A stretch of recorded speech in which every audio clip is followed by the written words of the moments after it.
Well, hello there once again, and welcome back to our third week of GB 102 Bible Backgrounds. In this module, we'll be discussing two concepts, covenants and temples, or sacred space. Simply put, the God of both the Jews and the Christians enters into covenants with his people. He establishes relationships with particular people and with people groups, and the frequent response of these people to this covenant-making God is to create sacred space where they and God can meet and share fellowship. Now, classically, these kind of buildings or structures have been called temples, but as we'll see, the Hebrew concept of sacred space is much more dynamic than just a monumental structure or a piece of architecture. And so we'll need to unpack these ideas fully over the next hour. So let's get going and begin by discussing covenants. And it may be helpful, in addition to your other assigned readings, to read through Exodus chapters 25 through 40, as we'll be discussing that material and the building of the tabernacle of Moses in some detail in today's lecture. So you may already be asking yourself, so what is a covenant? Well, odds are, if you're a Christian, you already have some foundational idea of a covenant, in that you profess that you have a personal relationship with God because of the work that Jesus Christ, his Son, did on the cross. In the Bible, covenants are made frequently, and God has a track record of establishing covenants with both individual peoples and with collective people groups, such as nations. In Hebrew, the word for covenant is berit, and it occurs about 286 times in the Hebrew Bible. In the New Testament, the Greek word for this word covenant is diatheke, and it occurs about 30 times. And so this idea of covenant spans both the Old and the New Testament. And we should probably note from the onset that covenants can be agreements between two human beings and not necessarily involve God directly. Additionally, we also have archaeological proof that people were making covenants long before 2000 BC, when God made his covenant with Abraham. And this brings up an interesting question. Did God create the idea of covenants, or did people create the idea, and God simply used the idea to communicate to people and perfect it? Well, the earliest biblical use of the word covenant comes from Genesis 6:18, and it involved God promising Noah that he would make a covenant with him. And this means that the idea of covenant is antediluvian, which means before the big deluge or pre-flood. But I'd also like to note that God does not have to explain what he means to Noah. He doesn't have to come up to Noah and say, "Hey, I'm going to make a covenant, but let me tell you what a covenant is." And so, because of all this, I hold the opinion that humans were making covenants and contractual oaths with one another for some time, even before the time of Noah. But God, as he is like to do, perfects the idea, and he demonstrates to humanity what true fidelity to a covenant actually looks like. Now, it is important for our study, this notion that a covenant has to be written down. And some of the earliest covenants, such as God's covenant with Noah and God's covenant with Abraham, they were apparently carried out in an oral tradition, and they were not written down. But the big moment for us is going to be in 1446 BC, when Moses will lead the Israelites out of Egypt, and he will commit their national covenant to the Lord in writing. And many scholars over the years have noted that the book of Deuteronomy in particular resembles what's known as a suzerainty treaty, or a political treaty in a Hittite form. And that is to say that it resembles the types of covenants the Hittite kings were producing with their lesser subjects. And this is particularly helpful for us today because of these parallels between 2nd millennium BC documents of the Hittites, and it helps us to establish an early date for the book of Deuteronomy, sometime around 1440 to 1406 BC. And this is opposed to what a lot of the liberal scholarship will say 800 or 600 BC, and those ideas have been in vogue since the 1880s. Now, because the argument for the date of Deuteronomy is often controversial among biblical scholars, let's look at the parts of a Hittite treaty and see how they compare with the book of Deuteronomy. Well, the opening lines of a covenant treaty are known as a titulary. And this is often a brief introduction or listing of the names of the people that are making the covenant. It also notes the status of these people. And in the case of Deuteronomy chapter 1, verses 1 through 8, we are introduced to Moses as the mediator of the covenant between the Israelites and their God. We are also told of their location and of their mission, and that they are to move from the plains of Moab and into the land of that God has promised to Abraham.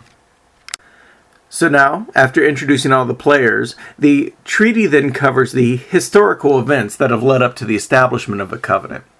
In the Hittite treaties, it was usually involved that the king was rescuing a town or a people group and then was demanding loyalty from them because he has saved them.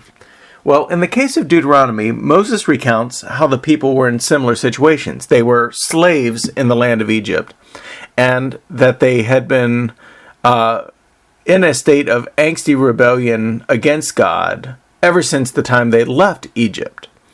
And this is quite common in these historical prologues where the writer of the covenant will air out the dirty laundry or the grievances between the two parties.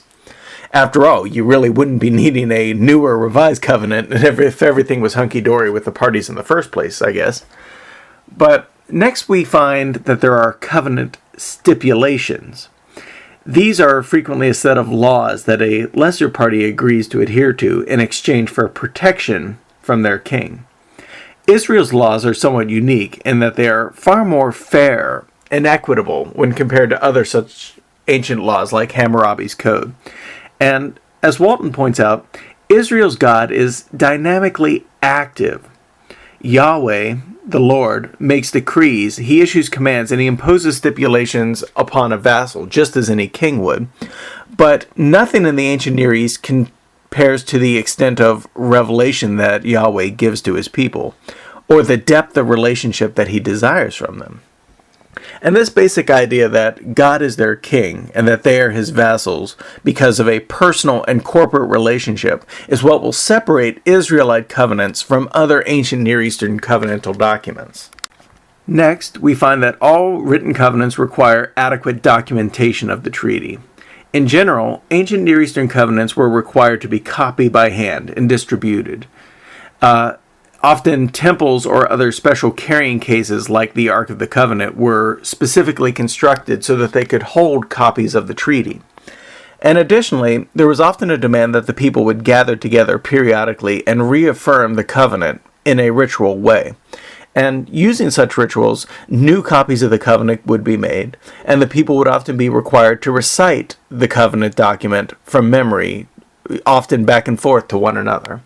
And we can see this clearly in texts like Deuteronomy 31, 9 through 13, where Moses entrusts a copy of the law to the priest, and he tells them that they are to read the law publicly every 7 years. Now, furthermore, in ancient covenants, particularly Hittite covenants, that the gods are frequently called upon to witness the ratification of the covenant. Now, in a few cases, such as covenants between Jacob and Laban, the God of Israel, Yahweh, is often called upon as a witness to ratify the covenant as well. However, in Deuteronomy, we have a unique circumstance that God is one of the parties in the covenant. And so the earth is called on to bear witness, and that the Israelites have entered into this agreement with God. So it's fair to ask, what does it mean to call an inanimate object like the mountains to bear witness to a covenant? Would God be asking them questions and they would suddenly speak up, grow mouths, and lift their voice? I don't think so. My interpretation goes like this, that the mountains and the heavens are called upon to witness this covenant because they are consistent. They're relatively static. Unlike people, they do what they do, and they don't change their minds. Furthermore, since Israel is dependent on the rain from the sky, and that they are planting their farms on the mountainous areas of Israel, these witnesses could punish them for disobedience, i.e., there would be no rain, or there would be poor soil, or large amounts of erosion, and this could cripple the agricultural process. And In this way, both the mountains and the heavens could witness against Israel should they break the covenant and depart from it. And finally, all covenants had a list of blessings for obedience and a list of curses for disobedience or disloyalty. And frequently in pagan treaties, these blessings equated to the king keeping the people safe, and the gods continuing to provide material wealth for the people. But in Deuteronomy, God plays both roles, offering to both fight for and defend Israel from their enemies, while promising to send rains to give them a prodigious reproduction, as well as other material benefits. And likewise, the curses often allowed the king to both physically punish the people, and it also called for the gods to destroy the people if they were disobedient on the king's behalf. Well, since Israel's God was ultimately responsible for both actions, physical punishment and for the gods punishing on the king's behalf, the curses were drafted in a first-person view from God's point of view. God would destroy the disobedient people, and in particular, he would allow pagan nations to conquer them, and he promised to send them into slavery, just like they had been in before they had left Egypt. So, in a nutshell, this is Israel's history repeated over and over again. God would allow evil people to win battles and oppress the Israelites. And then finally, by 722 BC, he allowed the Assyrians to conquer Israel in the north. And by 586 BC, he allowed the Babylonians to conquer Judah in the south. And in both cases, the Israelites are deported into exile and out of the promised land. So those were the written aspects of covenant making. That's what it took to write down a covenant. But to be honest, a covenant is more than simply committing a document to writing. And the way to really appeal to a culture, especially since literacy is not a big thing in many of these cultures, is to have an elaborate ritual that seals the deal. And most of these rituals would appear very bizarre to us if we mimic them today. You see, the most common type of ritual was known as cutting a covenant. And in this ritual, the parties would literally cut animals in half, right down the middle, and allow their blood to make a walkway in between the dissected parts.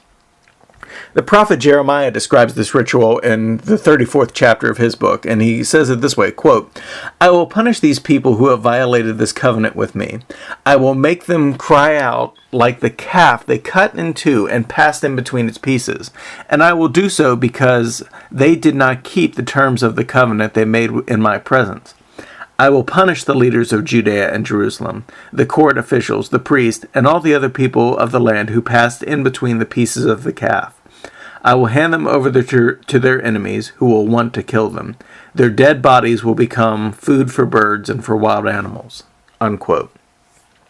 So in short, this ritual had a very simple message.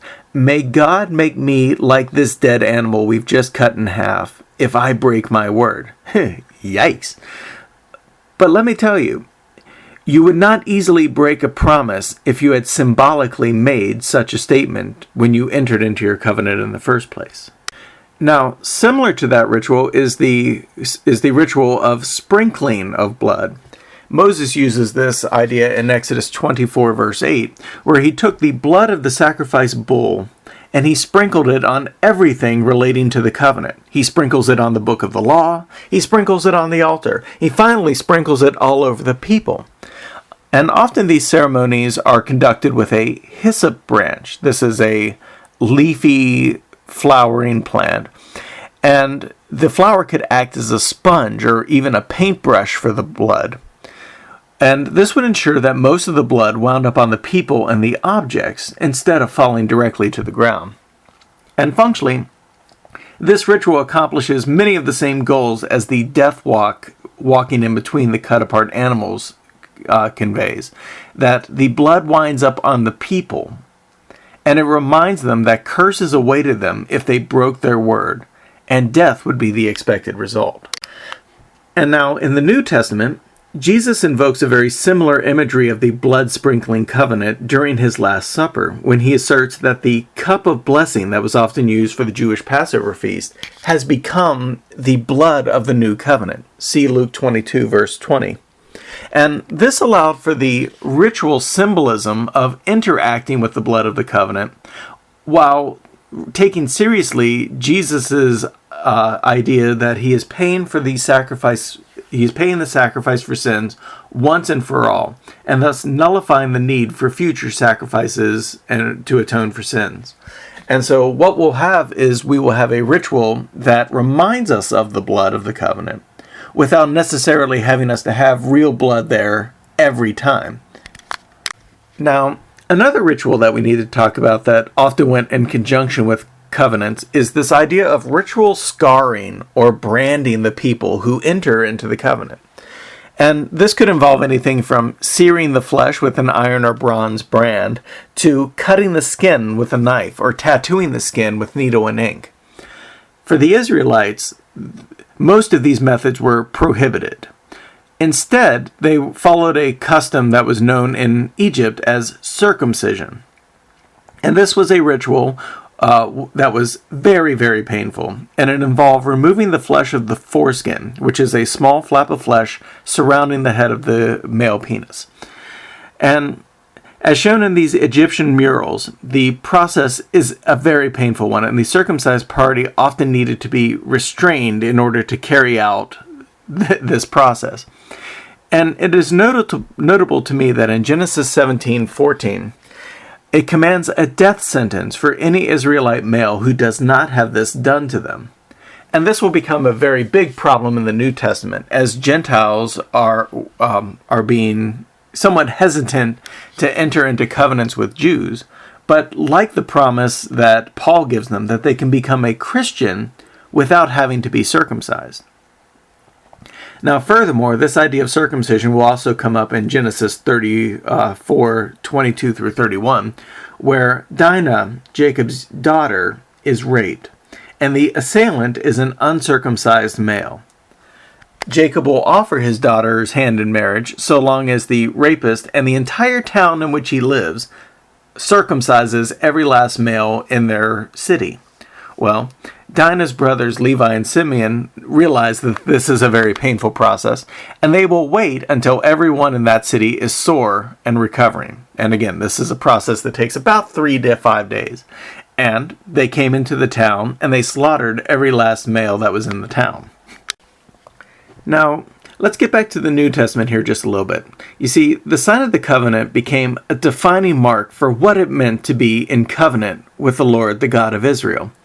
And it made things rather difficult to evangelize to the Roman pagans who, quite frankly, thought that the mutilation of male genitals was just abominable to them. And this whole issue plays out when a group of Jewish Christians come to the town of Antioch, and they begin to tell the Gentile believers they find there that unless they are circumcised, they won't be able to be saved. And Paul disagrees with this teaching, and so the entire 15th chapter of the book of Acts is dedicated to the apostles having a council in Jerusalem to sort out this issue once and for all. Now, the official ruling will be that circumcision is not required to be in this New Testament, this new covenant. And this will further promote the idea that the New Testament is just radically different as a way of entering relationship with God in the first place. A way that is predicated on grace and not necessarily keeping the law of Moses to the letter. And if you find yourself wanting to read more about this important transition, I strongly recommend a book. It's N.T. Wright's text, The New Testament and the People of God, has many interesting points about how the ideas of the New Covenant began to shift away from this idea of circumcision. Now, a final ritual that we often see in the Bible is this idea that a covenant involves the trading of collateral. Most frequently, this collateral comes in the form of sheep, goats, or other trade goods. And for example, so long as the animals remain alive, they could serve as a sign that people were in a covenant. And it is particularly one noteworthy ritual is this trading of this idea of granulated salt. You see, often covenants were called covenants of salt, and the ritual here was quite simple. The two parties would grind up some salt, and they would mix their salt together in a container. And this was meant to symbolize that the parties had become united, so that you could only unbreak the covenant as if you could separate the salt back out. And, well, this is an impossibility, especially if you did something like added water to the blend and made it one big lump of salt. And God frequently calls his covenant with Israel a covenant of salt. And this implies that even if the people are being disobedient, God has no intention of dissolving this covenant.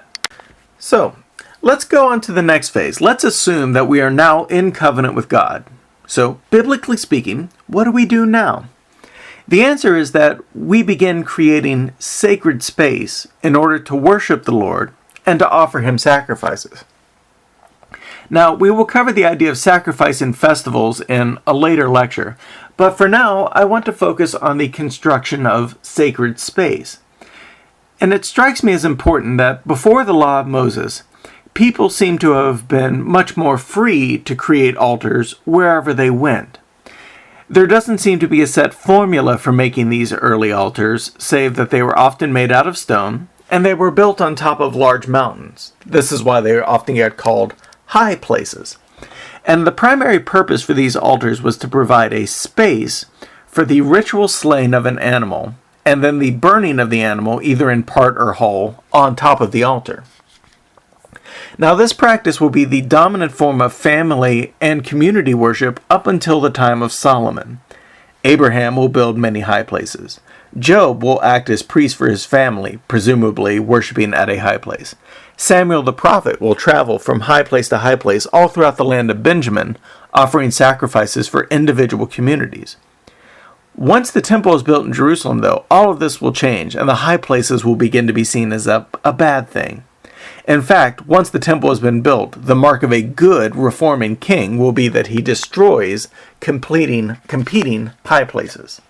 So, at this point, you'd be curious why both the Israelites and their pagan neighbors had even an idea of sacred space, or HaKadosh, as the Hebrews called it. Well, most fascinating to me is that there are numerous parallels between the creation of sacred space in ancient Near Eastern temple texts and what we find in the Genesis creation account. For example, all pagan temples have an image of God in their most holy place. Well, in Genesis 1:26, God also creates an image of himself to dwell within his sacred space.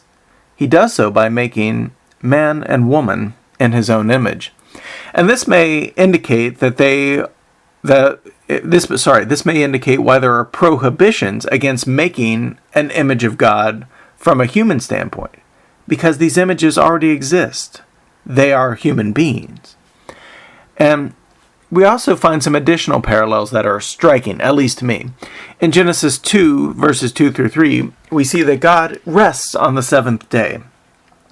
And this seems to be directly parallel to what we see in other temple ceremonies of the pagans in Mesopotamia, where on the seventh day of the ritual, the idol is brought into the temple and he will rest on his throne. Now, like with God, there's a belief here that the deity is not taking a nap or falling asleep. But what's being done here is that we have created a place for the God to govern. And now, finally, on their throne, resting on their place of power, they govern the universe from that spot. And we can see this happening all throughout the scriptures, that God is not resting in heaven. He is governing the earth. Another example we can see is in Genesis 2, 10 through 14, and this idea is repeated in Ezekiel 47, is that there are water courses that flow from the place of God's habitation. And this seems to be parallel to what we find in Assyrian and Old Babylonian temple rituals that use these motifs as well, that from the throne of God comes water. And we even see this in Revelation 22, that from God's throne comes this stream of living water. And finally, I'd like to note that Mesopotamian temples are at the base of their large towers, their ziggurats, and that these temples frequently had sacred groves, places where exotic plants grew, and in the middle there's almost always two sacred trees, and one of them is called the Tree of Life, just like we find in the Garden of Eden. And so the result of all this is that the ancient Near Eastern people, if they got a hold of a copy of the book of Genesis, would have understood that Israel's God was making the world to be his temple, and that this idea of making sacred space seems to be an idea that God gave directly to human beings.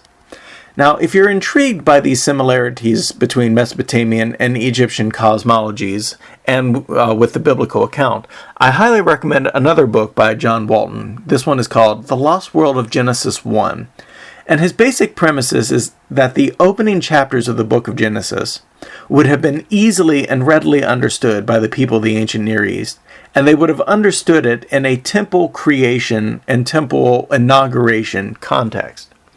That God is making the earth to be his temple. It is a place for his rule/rest, and it is a place for his image, human beings, to dwell in this temple, to worship, and to thrive. Alright, so now let's shift gears again and let's examine the official sacred space that God commanded Israel to make.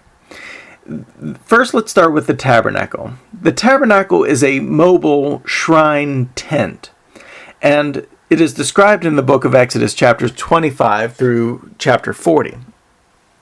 And this proves to be one of the longest protracted descriptions of sacred space we find anywhere in any ancient Near Eastern document.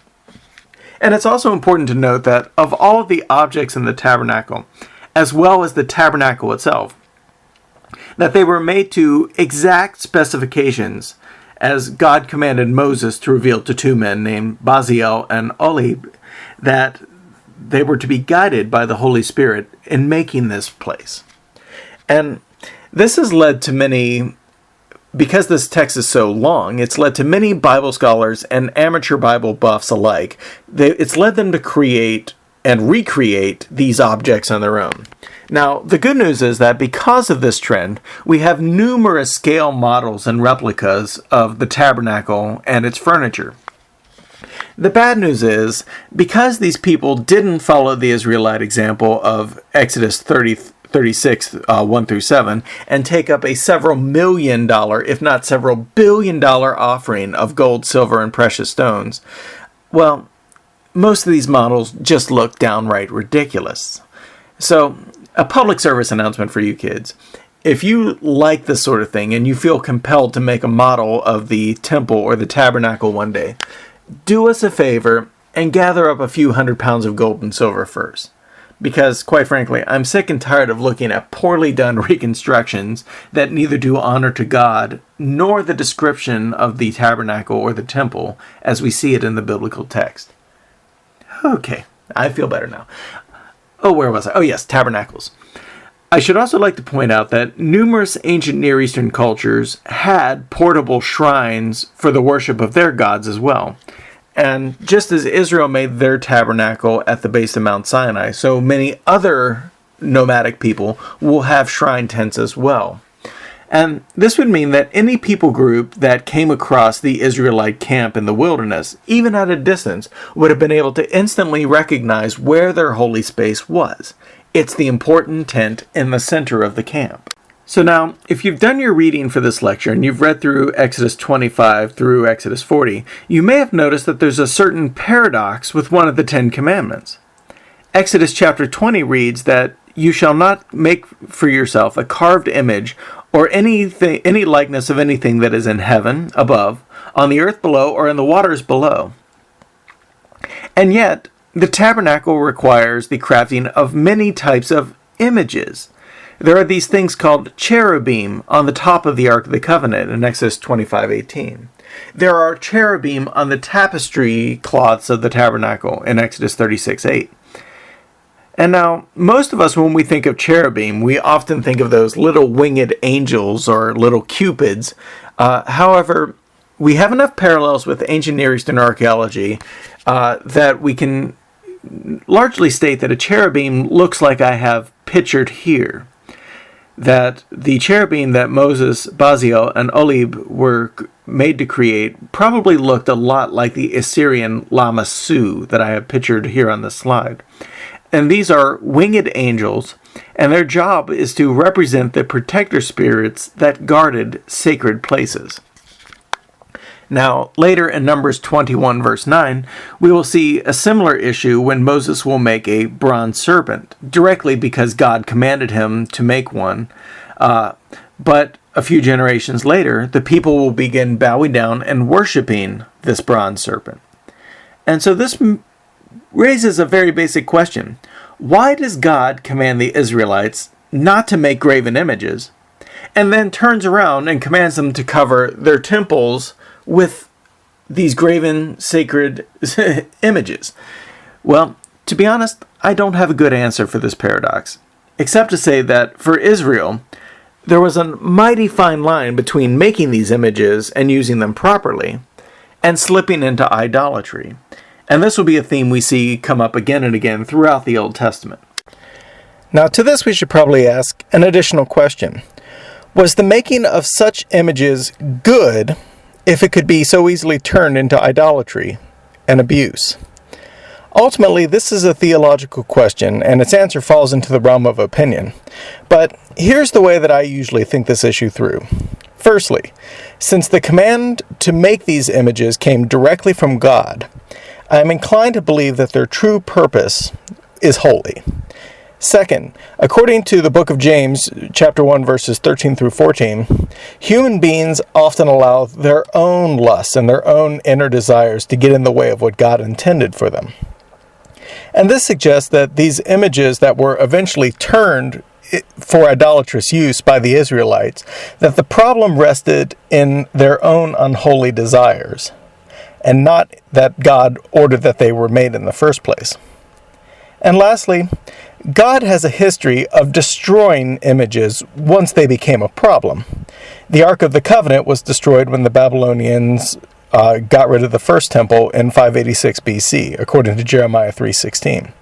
The tabernacle itself was destroyed when Eli and his sons were treating the temple worship improperly, according to Psalm 78:60 and Jeremiah 7:12 through 14.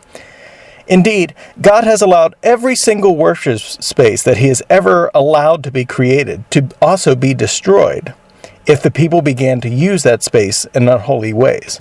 So keep this in mind when we get around to our discussion question, because obviously in the Christian era, we have a very different idea of sacred space, that our own bodies had become the temple. And what does that mean for us in terms of how we use it and what we do with that temple? So, now the whole reason I've led this discussion in this particular direction is because I'm assuming that many of you, my students, you come from Protestant backgrounds. And as a result, many of your churches tend to be iconoclastic. You don't have much to do in the way with images or idols. Most Protestant churches don't have religious artwork. They don't use religious sculpture. They don't even use freestanding statuary. And we've mostly gotten this idea from Jesus' admonitions to the woman at the well in John 4:24, that Christians are to worship in spirit and in truth. And often today, we as Protestants have interpreted that to mean that our worship is to be temple-free, symbol-free, and even flesh-free. And we'll discuss this passage to a much greater depth in the seventh week of our class.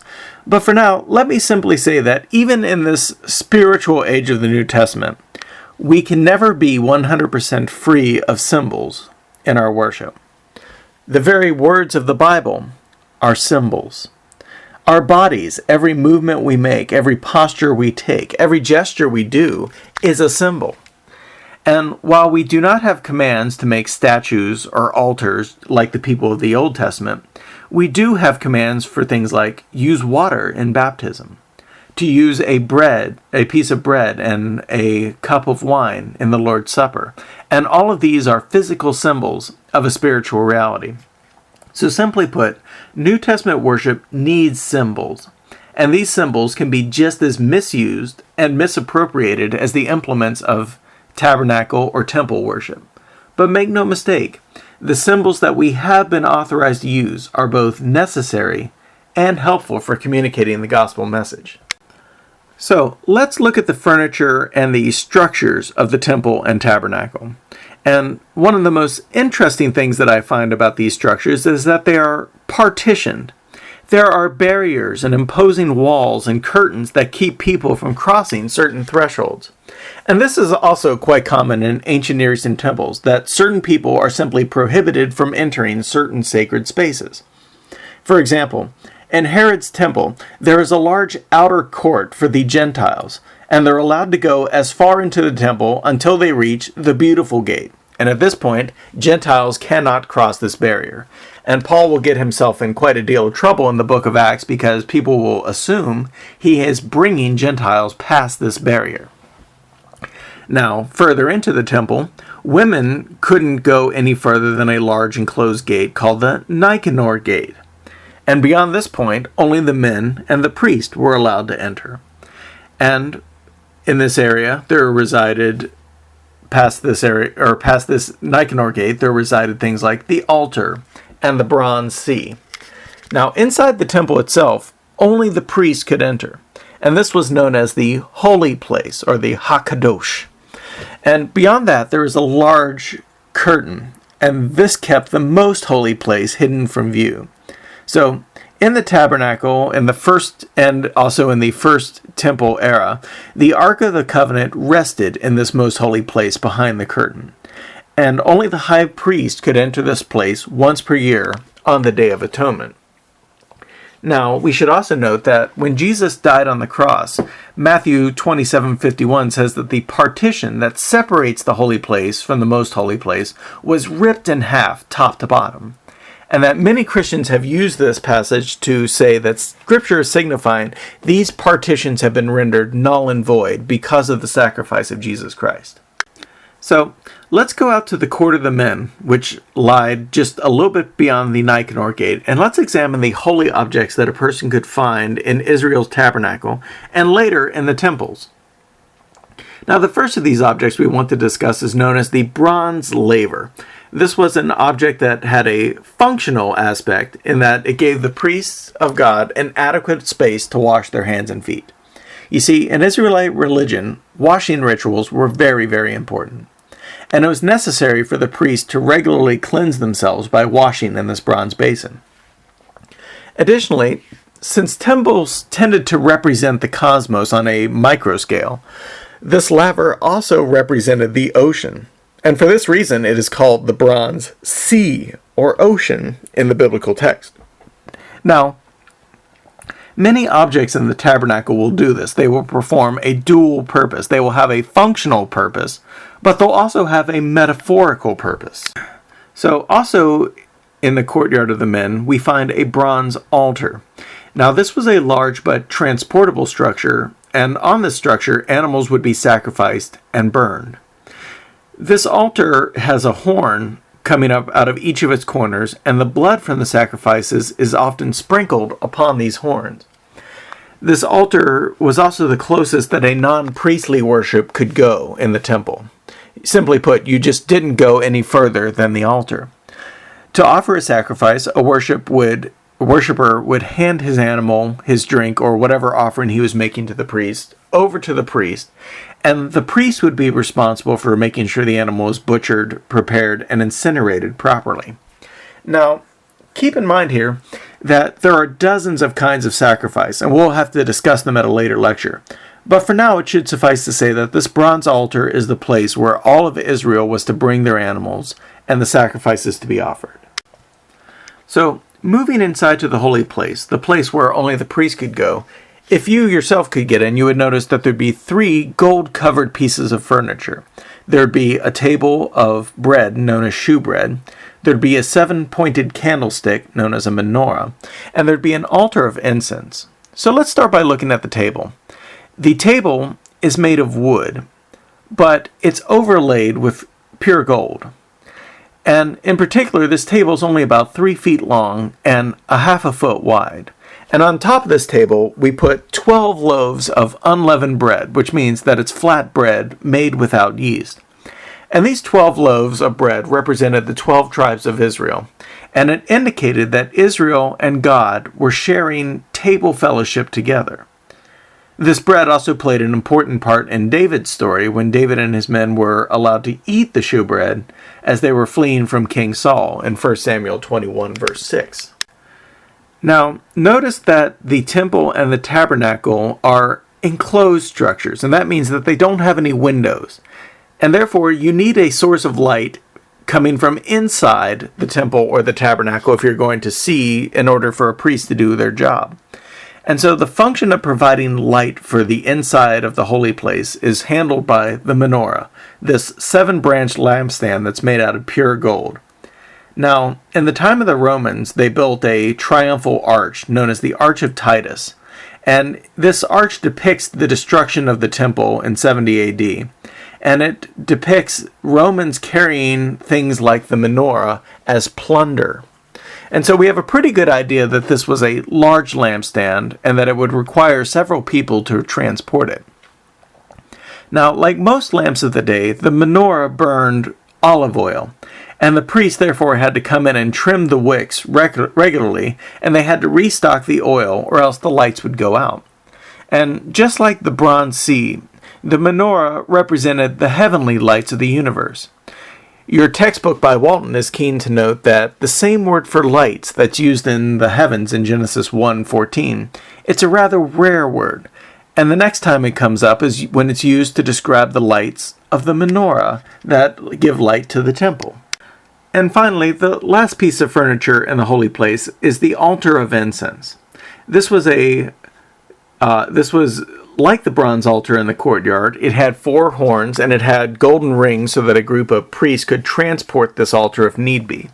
But unlike the bronze altar, this altar of incense is covered with gold, and it was too small to sacrifice an animal on top of it. So instead, a sweet-smelling spice known as frankincense is burned on this altar every day. And the smoke from this altar served a metaphorical purpose as well. It represented the prayers of the people. So, like the menorah, the altar of incense was always to be burning. It was to be constantly upkept, and this required a priest to work day and night keeping this fire going. And so, this is why the priests are required to enter the holy place multiple times a day. They got to make sure there's incense on the altar. They got to make sure the fire is lit. They also have to make sure the oil is in the menorah, and that the menorah is always lit. So finally, moving furthest into the temple, we finally come to the most holy place. This often gets called the Holy of Holies, and a priest entered this area only once per year, on the Day of Atonement, and this was the day that the sacrifice was made for the sins of all the people. And because of this, this was the most important place in the temple. And the one piece of furniture that's in this place is also the most important, and this is the Ark of the Covenant. Now, this was a wooden box. It's about 3 feet long by 2 feet wide by 2 feet deep. And it's covered with gold from top to bottom. And on top of the box, there are 2 golden cherubim. And as you'll notice from the picture on this slide, the cherubim faced the middle of the ark, with their wings outstretched over the top of the box. And this area on the top of the ark is known as the mercy seat. Now, in Hebrew, they called this the Hakafret. In the Greek New Testament, this area of the ark is known as the Hilasterion. Either way, this area is often thought to be the place where God, the Lord, dwelt, especially during the tabernacle period when people could physically see a pillar of cloud that represented God's holy presence, and it would rest on top of the mercy seat. Now, because this was known to be the place where God resided, the blood of the yearly sacrifice was brought directly into the Holy of Holies and is put on top of the mercy seat, basically symbolizing the blood being brought directly to God and placed where God is. Now, for as important as the top of the ark was, it also served as a place where some pretty special things were placed inside as well. Keep in mind, this is a box with a lid, and you can put stuff in it. And in particular, inside the Ark of the Covenant, we find 2 stone tablets containing the 10 Commandments. We also could find the staff of Aaron, which God had caused to bud, and this was a sign that God had chosen Aaron and his sons to be the Levitical priests. Inside, though, you could also find a jar of manna, and this would testify that God had fed and sustained Israel for their 40 years of wandering in the wilderness.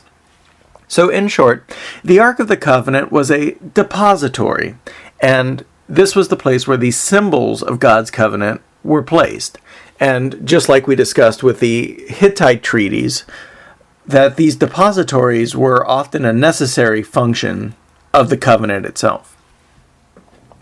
However, we should probably keep in mind that this ark, and all of the temple furniture for that matter, while they were sacred and special, by 586 BC, God allowed them all to be destroyed.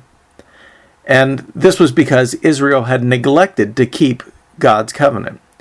And this will serve as a stern warning for all the people, that there's no such thing as a person or object that is so holy that God will not allow it to be destroyed.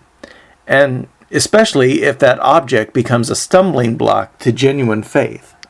So let's shift gears just one more time here, and let's discuss a final topic for the day. And that topic is progressive revelation. You may have noticed from reading your Bible that the God we worship always has a plan, but sometimes it takes a little while for that plan to unfold. For example, when Adam and Eve first fell into sin, God did not immediately send Jesus to die on the cross for their sins that very moment. Instead, God chose to set a plan in motion and reveal it piece by piece by piece over thousands of years. And this idea is known as progressive revelation, that God does not reveal his entire will to humanity all in one shot. And the result is that as God does reveal himself a little bit at a time, theology, laws, and even the methods of worship will change and grow with each new bit of information.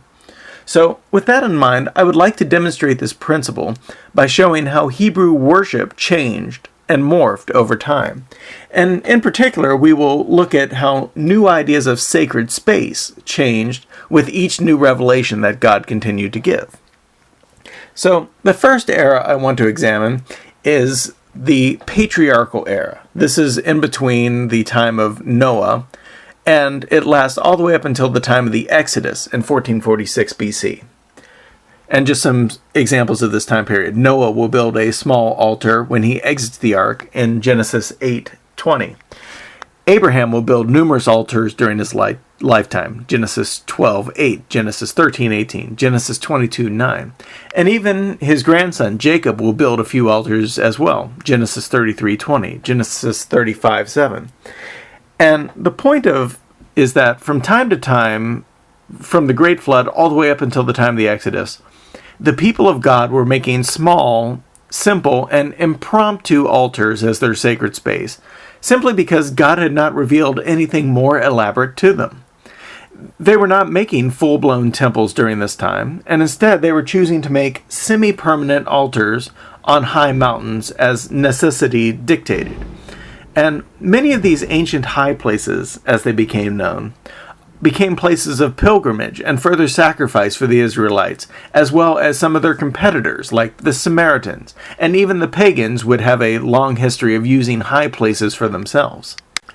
However, starting in 1446 BC and lasting all the way until 966 BC, the Israelites started worshiping at a sacred shrine tent that we've already looked at, the tabernacle.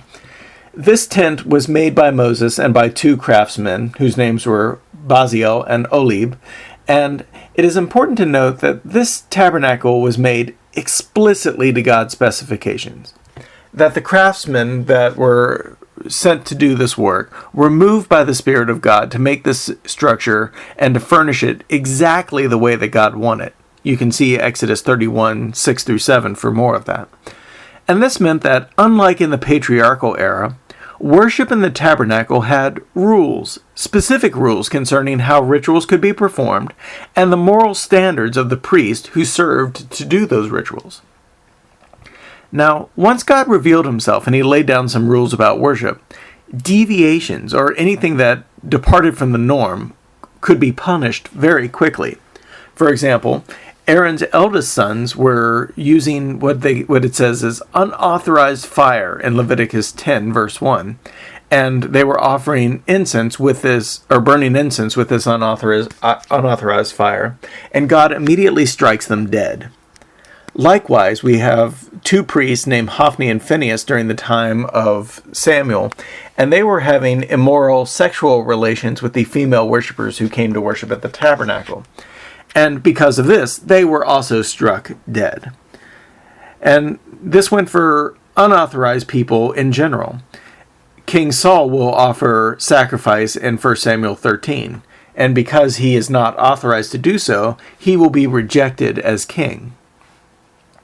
Now, however, I would like to note that God does not enforce these rules 100% of the time. For example, King David in 2 Samuel 6, a story that's repeated in 2 Chronicles 1, will make a temporary worship space in Jerusalem for the Ark of the Covenant. He'll put the Ark in a new tent, and this tent will be opened so that anyone can see the Ark and worship before it. And at this new tent that David constructs, David will take on a priestly function. He will offer sacrifices, according to 2 Samuel 6:17. He will bless the people, according to 2 Samuel 6:18.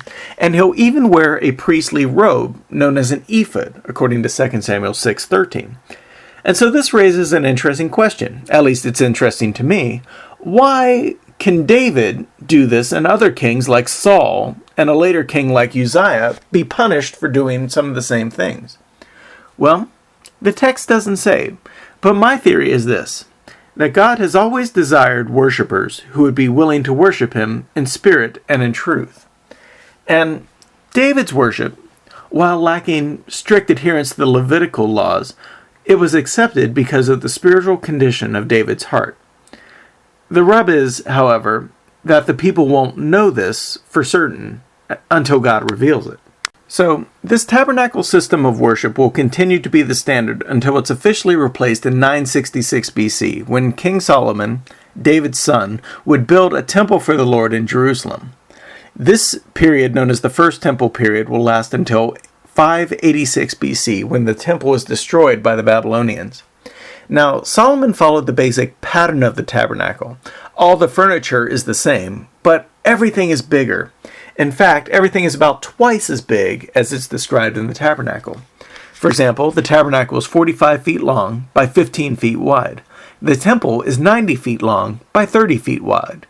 The Hakaferet, or the mercy seat on the ark, is flanked by two cherubim, large golden structures, and Solomon will design two even larger cherubim that have 15-foot wingspans to flank the entire ark itself. But size is not the only thing that will change about Israel's worship space during this time. There will also be this idea of exclusivity. You see, in Deuteronomy 12, verse 5, God promised that he would make his name to dwell in a particular location. And this prophecy was considered fulfilled by Orthodox Israelites when Solomon built his temple in Jerusalem. And this meant that if people wanted to worship correctly, they had to make a pilgrimage and travel to Jerusalem, where the temple was located. And this helps us to answer an interesting question.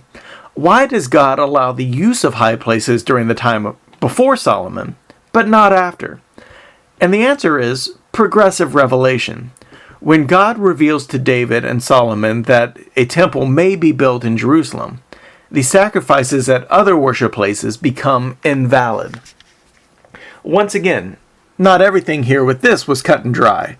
For example, Elijah builds a high place on Mount Carmel in 1 Kings 18 verse 30, and God accepts this sacrifice even though there is a temple in Jerusalem at this time. But the reverse could also be true. Many Israelites, to their detriment, rejected this revelation that God wanted worship to be only in the temple in Jerusalem.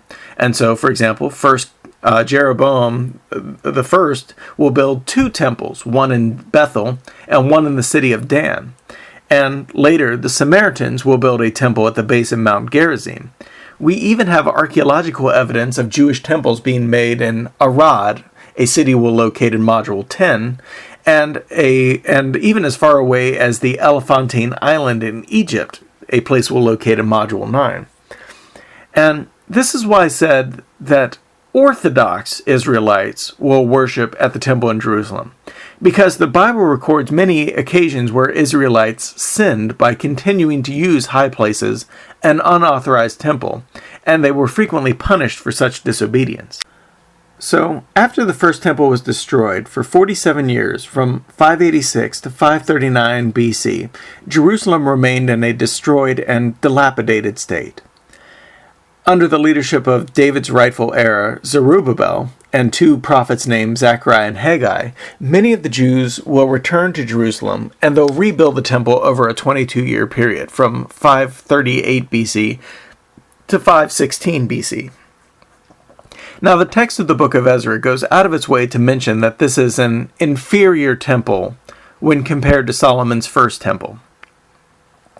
And, this is a natural conclusion, that Solomon is described as a great king with fabulous wealth and economic capabilities, while the returning Jews they have very little economic clout, and they can't really make their new temple all that grand.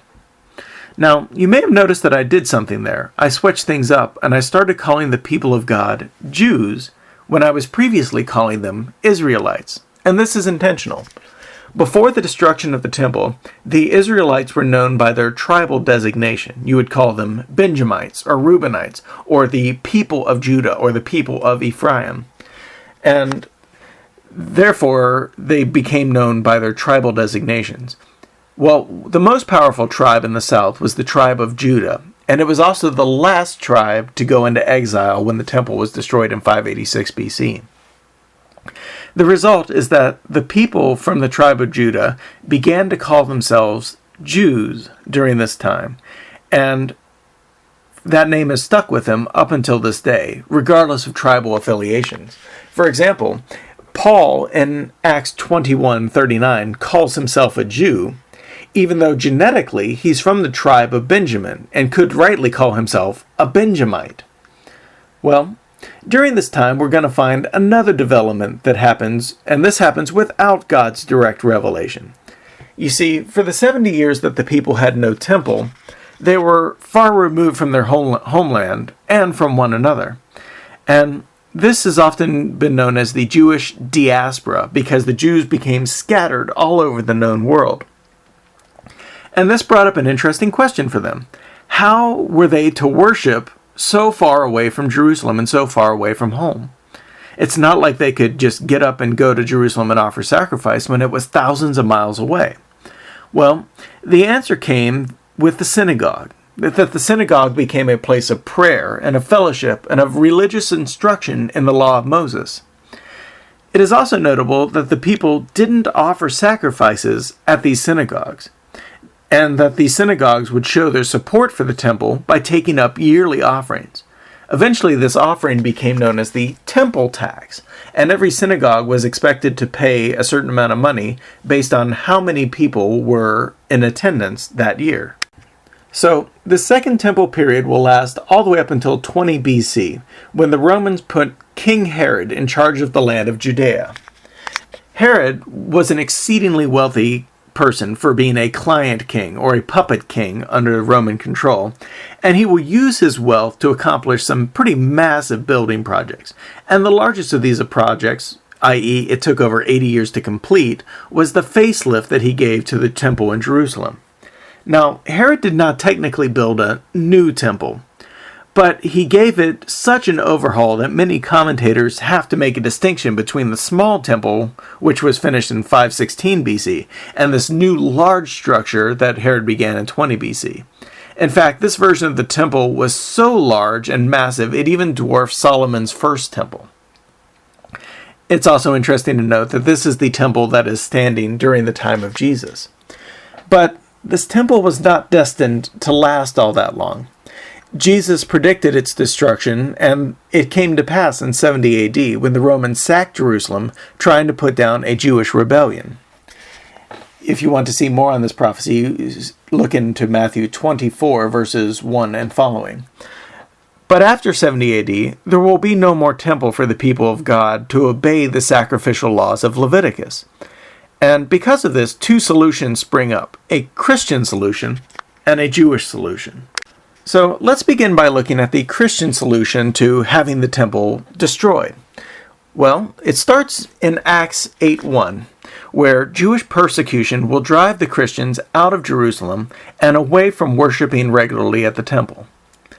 Unlike many of the heterodox Jewish groups like the Samaritans, the Christians did not build a competing temple because they already had a different theology in place. Jesus taught his disciples that God's Holy Spirit would empower them for their ministry. See Acts chapter 1. But once Paul gets on the scene and he becomes a Christian, God will reveal through Paul's writings that the bodies of individual Christians are temples.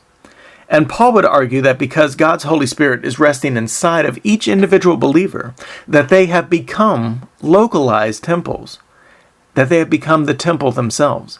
And this will be their primary motivation for holy living, because God is living inside them, that their body is a temple, that they should treat their own bodies with the reverence and respect that you would give to a physical temple.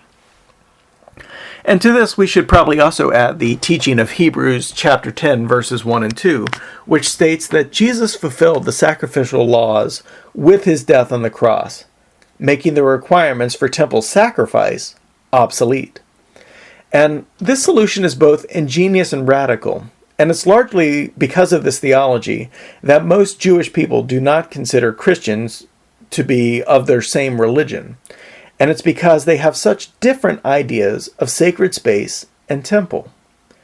So, in summary, Christians believe that there is no need for a physical temple in Jerusalem any longer. One, because Jesus has already fulfilled their requirements for sacrifice once and for all. And two, because of their doctrine of the Holy Spirit, that every believer has already become a temple, and that they take the sacred space with them wherever they go. So let's look at the Jewish response to the loss of temple, which is, at least in my opinion, just as complex and radical as the Christian response. Josephus records that during the time of Jesus, there were many divisions and groups within Judaism. There were the Sadducees, the Pharisees, the Zealots, and the Essenes, and that's just to name the four biggest groups. Now, once the temple is destroyed, many of these groups will simply cease to exist. And we'll discuss that more in depth in Module 23 when we discuss Jewish messianic expectations. But here I want to focus on the notion that the group known as the Pharisees will emerge from this tumultuous time period, and they'll come out to be the sole leaders of Judaism. And by 90 AD, they will convene a council in the city of Jamnia, the ancient city of Joppa, and they will begin the process of interpreting the Mosaic law without the temple. And because of this, the role of the community synagogue will increase tremendously. And this will be the way that Jews will maintain that they are keeping covenant with their God. They'll do this by studying the law and the prophets. They'll do this by keeping the kosher laws and the dietary restrictions, as well as the moral code of the law of Moses. And they'll use their synagogues as places of prayer, fasting, and fellowship. So, in short, both the Christians and the Jews will conclude that the temple in Jerusalem is unnecessary in order to maintain a proper relationship with God. The Christians will claim that they simply take the temple with them because the Holy Spirit resides inside their bodies, while Jews will maintain that the next best thing is to have a holding pattern, using the synagogue for worship and study until such a time as God allows a third temple to be rebuilt. In either case, the notion of sacrifice will become metaphorical. And I am willing to bet that few of you, my students, have actually witnessed an animal sacrifice. And you're used to this idea when you say the word sacrifice, you mean a metaphor, and you don't mean killing a physical animal. And this is one of the ways that the ancient world was very different from our own. Animal sacrifice, temple rituals, and temple structures were very common in the ancient world. But we simply just do not see such things in developed nations today. So let's conclude this lecture by recapping some of the important facts. Firstly, God reveals himself to people over time, and this process is called progressive revelation. As this happens, God makes covenants with his people, and their response is to create sacred spaces for them to worship and to offer sacrifice. Secondly, because of this progressive revelation, as God continues to reveal more and more of his will through his prophets and as they get written down in Scripture, people change and adapt their sacred spaces to fit the new revelation. And because of this, we can identify 5 eras throughout the biblical history with regard to sacred space. There's the patriarchal era, which lasted from the time of the Great Flood until 1446 BC, when Moses led Israel out of Egypt. The second era is the tabernacle era, which lasted from the time of the Exodus until 966 BC, when Solomon built the first temple. The third era is the First Temple era, and this lasted from 966 BC all the way until 586 BC, when the Babylonians destroyed the temple.